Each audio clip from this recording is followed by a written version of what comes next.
Yeah, you might call me sneaky athletic, Hobbs.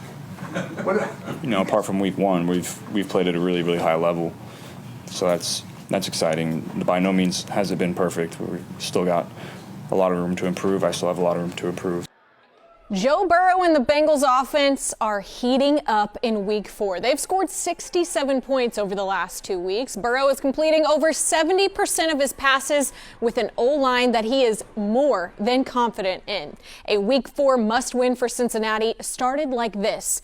A rare pregame speech in the Bengals locker room where Joe Burrow said there was no other option than to get a win today. He told his team to play with their hair on fire while paying a visit to the former Bengals quarterback Andy Dalton and the Panthers. No B.J. Hill, no Sheldon Rankins up front this afternoon, so rookie D-line Chris Jenkins made quite the impact when his number was called. Opening drive for Dalton, 4th and goal inside the 1-yard line, and Jenkins, with the club on his wrist, comes up with a monster stop, forces a turnover on down. Second quarter, game is tied at 7 apiece. Joe Burrow looking for none other than Jamar Chase. Should have been a short gain. Instead, Uno, the king of YAC, breaks 3 tackles and takes it for a 63-yard touchdown. You're going to see that one on loop. The Bengals took a 1-score lead into the locker room. First possession of the second half, the Bengals march again and finish off with another rushing touchdown. 2 from Chase Brown today. The Bengals were up 28-14. Start of the 4th. Panthers closing the gap. 10-point game. The Bengals in field goal range. 3rd down, Burrow, some miscommunication there, throws his first interception of the season. The Panthers, they have a chance, and there was plenty of time on the clock here.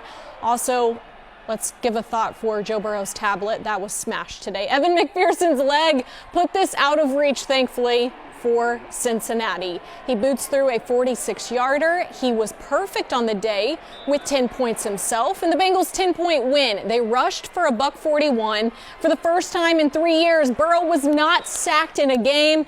Everything seems to be moving in the right direction for the 1-3 Bengals.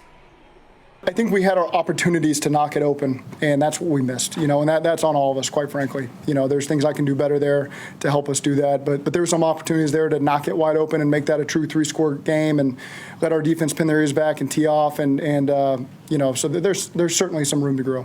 If we can do that all year, we're going to be one of the best offenses in the league consistently, so credit to offensive line and those running backs. Hopefully we can keep that going. Make sure we stay positive, what I'm saying?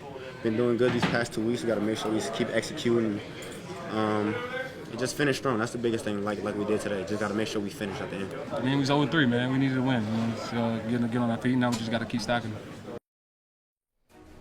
All right, here we go. Got to stack those wins. The Bengals still sit at the bottom of the AFC North standings, but things are close already.